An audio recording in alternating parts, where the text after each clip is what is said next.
প্রিয় ছাত্রছাত্রীরা, আজ ক্লাস 8 এর ঘর্ষণ, পরিবেশ বিজ্ঞানের ঘর্ষণ, এটা আমি বোঝাতে চাই তোমাদের। এখানে দেখো, ছবিতে দেখা যাচ্ছে যে দুটি ব্লক, নিচের ব্লকটির উপরে আরেকটি ব্লককে নামানো আছে। এখানে এই নীল রঙের এটা একটা ব্লক, মানে বাক্সর মতো আর কি। একটা ধরো নিরেট ব্লককে নামানো আছে, কাঠের ব্লক, তারপরে আরেকটা ব্লককে নামানো আছে, যে কোনো উপাদানের হতে পারে। তা একটা ব্লকের উপর আরেকটা ব্লককে যদি নামিয়ে রাখি, তাহলে উপরের ব্লকটা নিশ্চয়ই নিচের ব্লকের উপর তার ওজন প্রয়োগ করবে। উপরের ব্লকটার ওজনটা পড়বে নিচের ব্লকের উপর, সেটা দেখানো আছে যে উপরের ব্লকটা তার ওজনটা নিচের ব্লকের উপর ক্রিয়া করছে। তাহলে নিচের ব্লকও কি করবে? উপরের ব্লকটার উপর তার প্রতিক্রিয়া দেবে। মানে নিউটনের তৃতীয় গতিসূত্রতে বলা হয়েছে যে প্রত্যেক ক্রিয়ারই সমান এবং বিপরীতমুখী প্রতিক্রিয়া আছে। সুতরাং উপরের ব্লকটা যদি নিচের ব্লকের উপর বল প্রয়োগ করে, তাহলে নিচের ব্লকটাও উপরের ব্লকের উপর সমান বিপরীতমুখী বল প্রয়োগ করবে।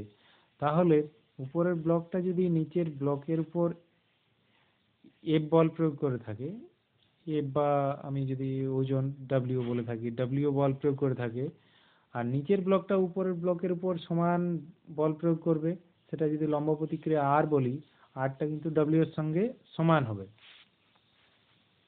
অর্থাৎ এখানে ক্রিয়া প্রতিক্রিয়া সমান বিপরীতমুখী, এটা মানে নীতিটি কাজ লাগানো হলো।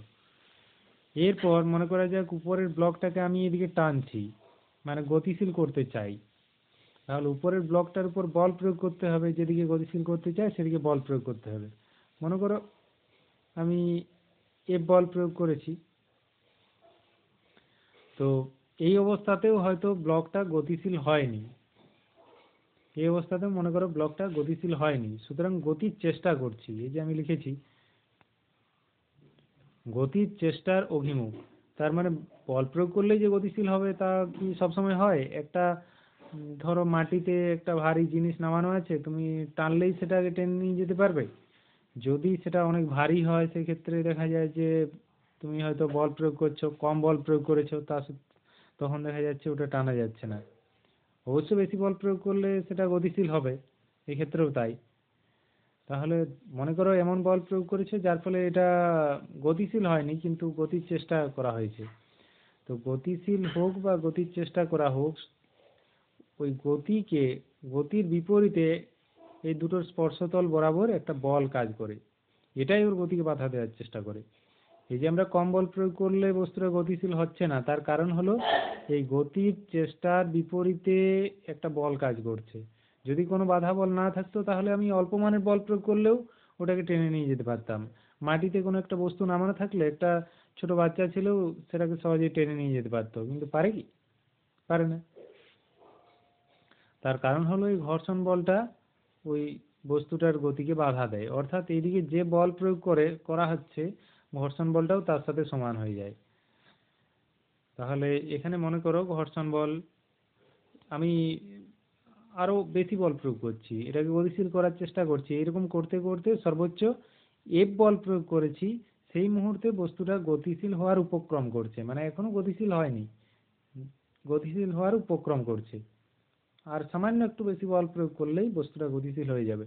তো যেহেতু এই মুহূর্তে বস্তুটা গতিশীল হওয়ার উপক্রম হয়নি, অর্থাৎ আমরা বলতে পারি যে ঘর্ষণ বল, এই স্থির অবস্থাতে যে ঘর্ষণ বলটা কাজ করছে, সেই ঘর্ষণ বল তার সর্বোচ্চ মানে পৌঁছে গেছে, অর্থাৎ ঘর্ষণ বল সর্বোচ্চ হয়ে গেছে। এরপর যদি আমি এদিকে বলটা বাড়িয়ে দিই, ঘর্ষণ বল আর বাড়বে না, তখন এটা গতিশীল হবে।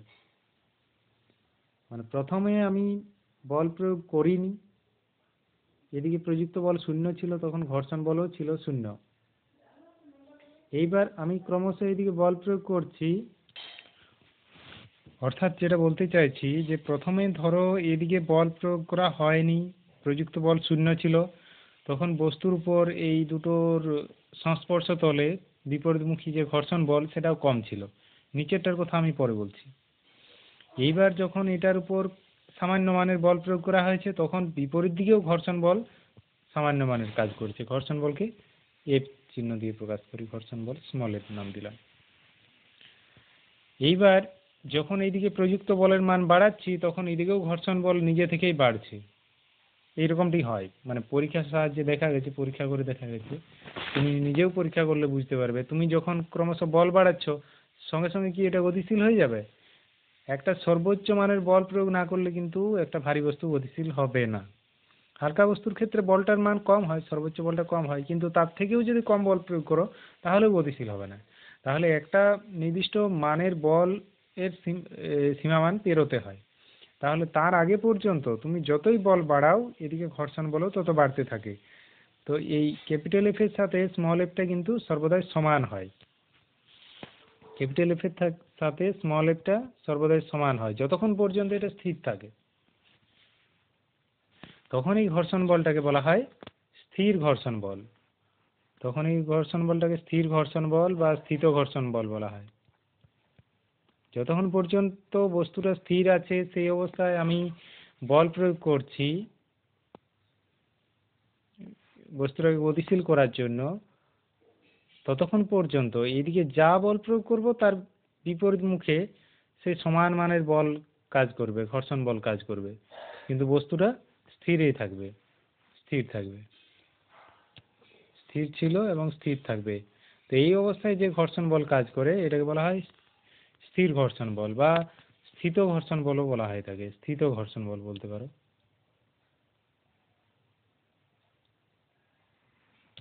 স্থিত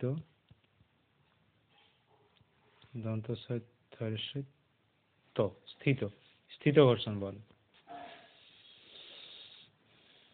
তো এটা মনে করো যে আমি সর্বোচ্চ মানে পৌঁছেছি, এদিকে প্রযুক্ত বলটা সর্বোচ্চ সর্বোচ্চ সর্বোচ্চ বল প্রয়োগ করেছি এদিকে ডান দিকে। তো এই অবস্থায় এইদিকে স্থিত ঘর্ষণ বলও সর্বোচ্চ হবে, এটাও সর্বোচ্চ হবে, সর্বোচ্চ। তো এই সর্বোচ্চ মানের যে স্থিত ঘর্ষণ বল এর থেকে বেশি আর ঘর্ষণ বল বাড়বে না। এরপরে যদি আমি এটাকে বেশি বল প্রয়োগ করে থাকি সর্বোচ্চ ঘর্ষণ বল কিন্তু আর বাড়বে না, তখন ঘটনাটা অন্যরকম। তখন সর্বোচ্চ ঘর্ষণ বল এই ঘর্ষণ বলটা একটু কমে যাবে, সামান্য একটু কমে যাবে, তারপর আর যে পরিবর্তনই ঘটবে না। এদিকে তুমি যতই বল বাড়াও এদিকে ঘর্ষণ বলের কোনো পরিবর্তন ঘটবে না। এবার নিচের বস্তুটির কথা বলি। নিচের বস্তুটা দেখো, উপরের বস্তুটা যদি নিচের বস্তুর সাপেক্ষে ডান দিকে গতিশীল হয় তাহলে উপরের বস্তুর সাপেক্ষে নিচের বস্তুটার বাম দিকে গতিশীল হবে। মানে এই বস্তুটা যদি এগিয়ে যেতে থাকে তাহলে এর সাপেক্ষে কি এটা পিছিয়ে যাচ্ছে, এটাই হয়। মানে এই দুটো স্পর্শতলের কথা ভাবো, এই দুটো স্পর্শতলে এই বস্তুটা সামনের দিকে যেতে চাইছে, ডান দিকে যেতে চাইছে, তাহলে এর সাপেক্ষে এটা কি নিশ্চয়ই বাম দিকে গতিশীল হবে। মানে এটাকে যদি আমি স্থির রাখি, ধরো কোন টেবিলের উপর স্থির রেখেছি, তা সত্ত্বেও আমরা এই দুটোর মধ্যে আপেক্ষিক বেগ নিয়ে বলতে পারি যে এই নীল ব্লকটির সাপেক্ষে লাল ব্লকটা যদি ডান দিকে গতিশীল হয় তাহলে আমরা বলবো যে লাল ব্লকের সাপেক্ষে নীল ব্লক বাম দিকে গতিশীল হচ্ছে, কারণ এই স্পর্শ তলে দুটো তল তো ঘষা হচ্ছে। তা নীল ব্লকটার তলটা দেখো এইদিকে এর সাপেক্ষে এইদিকে চলে যাচ্ছে, আর লাল ব্লকের যে তলটা সেটা এই নীল ব্লকের সাপেক্ষে ডান দিকে চলে যাচ্ছে। তাহলে যেহেতু নীল ব্লকটা বাম দিকে যাচ্ছে, মানে এইদিকে গতির চেষ্টা করা হচ্ছে, তাই এর উপরেও ঘর্ষণ বল কাজ করবে স্পর্শতলে, সেটা ডান দিকে কাজ করবে। মানে এর আপেক্ষিক গতি, এর আপেক্ষিক গতি বা আপেক্ষিক গতির চেষ্টার যেটা অভিমুখ, গতি বা গতির চেষ্টার যেটা অভিমুখ তার বিপরীতে কাজ করবে। তার মানে দুটো বস্তুর উপরেই কিন্তু ঘর্ষণ বল কাজ করছে, পরস্পর সংস্পর্শে থাকা দুটো বস্তুর উপরেই ঘর্ষণ বল কাজ করে, শুধু একটার উপরে ঘর্ষণ বল কাজ করে নয়। এবং প্রত্যেকটার উপরে তার নিজের যে আপেক্ষিক গতি, মানে অন্যটার সাপেক্ষে তার যে গতি তার বিপরীতে কাজ করে। যেমন লাল ব্লকের গতি ডান দিকে, তাই লাল ব্লকের উপর বাম দিকে ঘর্ষণ বল কাজ করছে। নীল ব্লকের গতি ডান দিকে, নীল ব্লকের গতি বাম দিকে, তাই নীল ব্লকের উপর ডান দিকে ঘর্ষণ বল কাজ করছে। এইবার নিয়মটা একই রকম, যতক্ষণ পর্যন্ত না গতিশীল হবে ততক্ষণ পর্যন্ত এই প্রযুক্ত বল এদিকে তো গতির চেষ্টা হচ্ছে, মানে এটার উপর একটা বল ক্রিয়া করছে, ততক্ষণ পর্যন্ত এই বল এবং ঘর্ষণ বল পরস্পর সমান বিপরীতমুখী থাকবে। এবার একটা টাইমে কি হবে, এদিকে প্রযুক্ত বল আর এই ঘর্ষণ বল, এই ঘর্ষণ বল সর্বোচ্চ মানে পৌঁছে যাবে। তো সর্বোচ্চ মানে পৌঁছে গেলে তখন আর এইদিকে বল বৃদ্ধি করলেও ঘর্ষণ বল আর বাড়বে না, অর্থাৎ ওইটাকে বলা হবে সীমাস্থ ঘর্ষণ বল। তাহলে এই যে স্থিত ঘর্ষণ বলের সর্বোচ্চ মান, এটাকে বলা হয় সীমাস্থ ঘর্ষণ বল।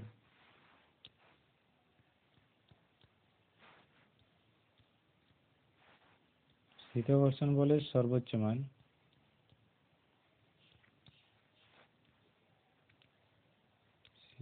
স্থিত ঘর্ষণ বলের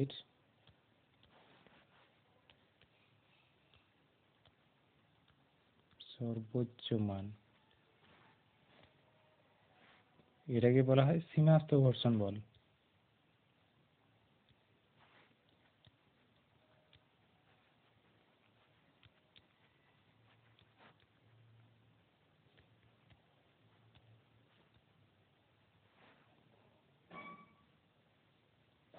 তাহলে স্থিত ঘর্ষণ বলের সর্বোচ্চ মানকে বলা হয় সীমাস্থ ঘর্ষণ বল। এবার দেখো চল ঘর্ষণ বল সম্পর্কে বলছি।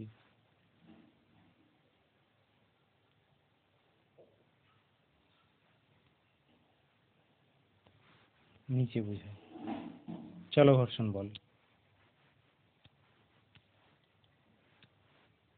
এবার নিচের বস্তুটার গতি প্রয়োজন না পড়লে ওটার গতির কথা আমরা আলোচনা করব না, উপরের বস্তুটার গতি নিয়ে আলোচনা করছি।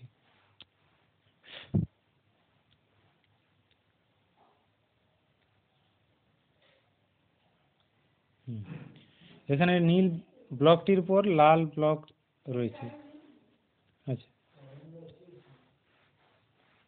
নীল ব্লকটির উপর লাল ব্লক একটা রয়েছে। তো এখানে মনে করো যে এই নিচের যে ব্লকটি রয়েছে এর উপরে উপরের ব্লকটা নামানো রয়েছে। এই অবস্থায় উপরের ব্লকটার ওজন নিচের দিকে কাজ করবে। তা ওজনকে আমি দেখাই। উপরের ব্লকের ওজন খাড়াভাবে নিচের দিকে কাজ করবে। ওজন ওজন ডব্লিউ নাম দিলাম। তাহলে নিচের ব্লকটা উপরের ব্লকের উপর প্রতিক্রিয়া বল দেবে। সেই প্রতিক্রিয়া বল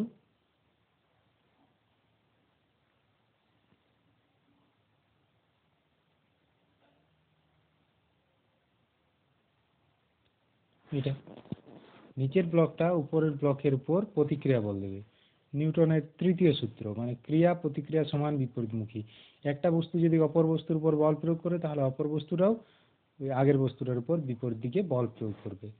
তাহলে উপর দিকে এটাকে ওই জন্য প্রতিক্রিয়া নাম দেওয়া হয়। তো লম্বভাবে যেহেতু বলটা প্রয়োগ করে তাই এটাকে লম্ব প্রতিক্রিয়া, লম্ব প্রতিক্রিয়া বলা হয়ে থাকবে। এরপর সামনের বস্তুটার উপর মনে করো এমন বল প্রয়োগ করেছি যে এটা গতিশীল হয়েছে। সামনের বস্তুটার উপর এমন বল প্রয়োগ করেছি, মনে করো এফ মানের বল প্রয়োগ করেছি, এফ বল প্রয়োগ করেছি, তার ফলে এটা গতিশীল হয়েছে।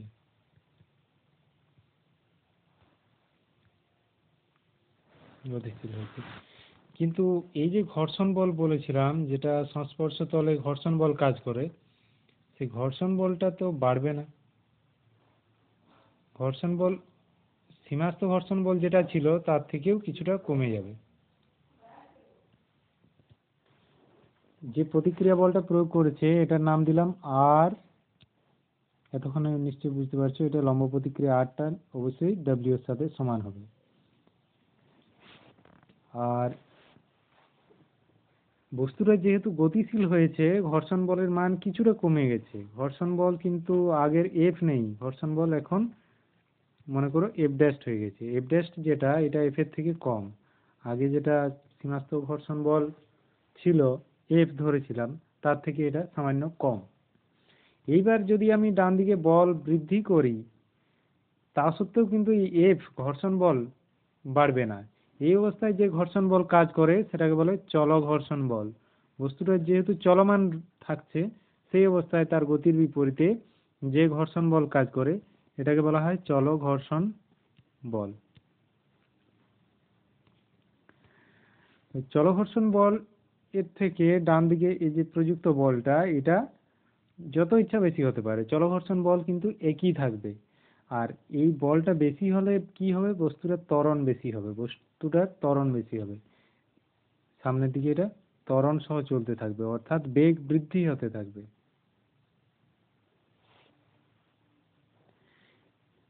তাহলে চলঘর্ষণ বল কি না, কোনো গতিশীল বস্তুর উপর তার স্পর্শতলে গতির বিপরীতে যে ঘর্ষণ বল কাজ করে। দুটো বস্তুর স্পর্শতলে কোনো বস্তুর গতির বিপরীতে তার উপর যে বল কাজ, ঘর্ষণ বল কাজ করে, তাকে বলা হয় চল। এবার দেখো আমরা দৈনন্দিন জীবনে ঘর্ষণ বল কিভাবে ফিল করি। প্রায় প্রতি ক্ষেত্রে যে কোনো আমাদের কার্যের মধ্যে ঘর্ষণ বল কিন্তু কাজ করেই। আমরা যে হাঁটা চলা করি তখন পায়ের সাহায্যে মাটির উপর বিপরীত দিকে বল প্রয়োগ করি। এখানে পায়ের সাহায্যে মাটির উপর বল প্রয়োগ করা হয় এদিকে, মানে আমরা যেদিকে হাঁটতে চাই তার বিপরীতে পায়ের সাহায্যে বল প্রয়োগ করি। তখন মাটি কি করে, মাটি তার বিপরীতে ঘর্ষণ বল প্রয়োগ করে। এই যে মাটি এবং পায়ের স্পর্শ তলে তার বিপরীতে ঘর্ষণ বল কাজ করে। এই ঘর্ষণ বল থাকে বলে আমাদের পা পিছলে যায় না। আর না হলে ঘর্ষণ বল যদি না থাকতো তাহলে কি পা পিছনের দিকে পিছলে যেত এবং আমরা সামনের দিকে হাঁটতেই পারতাম না। যেমনটা হয় বরফের উপর হাঁটার সময়, যদি বরফের উপর কেউ ভাবে যে মসৃণ জুতো পায়ে হাঁটবে, তাহলে দেখবে পা পিছনের দিকে পিছলে গিয়ে সে হড়কে পড়ে যাওয়ার সম্ভাবনা থাকে। বা তুমিও নিজেও দেখেছো হয়তো যে কোনো জায়গায় জল পড়ে কাদা হয়ে গেছে ভীষণ, তার উপর দিয়ে হাঁটতে গেলে যেন মনে হয় পা পিছলে যাবে, খুব সাবধানে সামনে সামনে সামনে পা ফেলে ফেলে এগোতে হয়।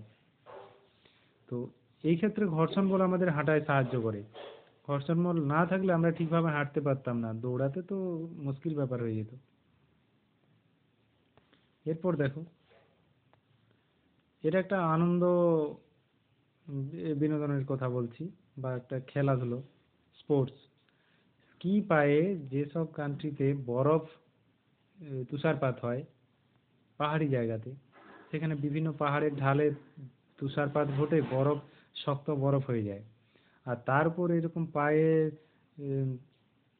স্কি লাগিয়ে, এগুলোকে স্কি বলে, স্কি লাগিয়ে যে কোনো স্পোর্টসম্যান বা কেউ আনন্দ উপভোগ করতে চায়, সে স্কি লাগিয়ে উপরের খুব উঁচু থেকে নিচুর দিকে এইভাবে দ্রুত গতিতে নামতে থাকে।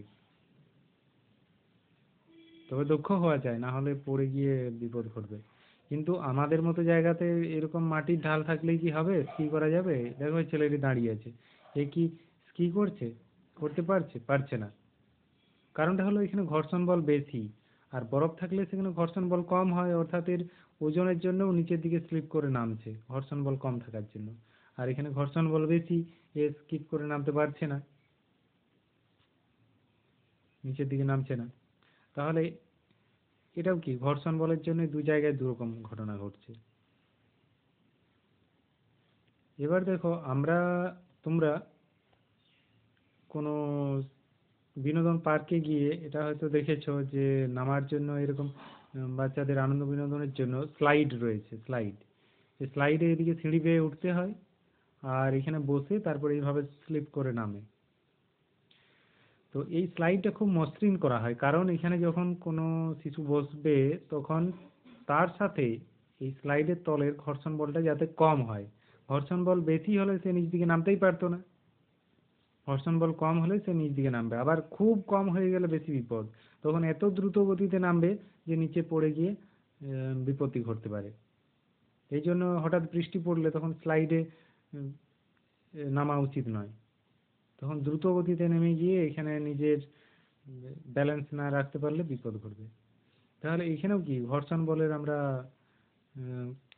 ব্যাপার বুঝতে পারি। তারপর এখানে দেখো দেশলাই কাঠি জ্বালানো হচ্ছে। তো দেশলাই বক্সের সাইডে খসখসে একটা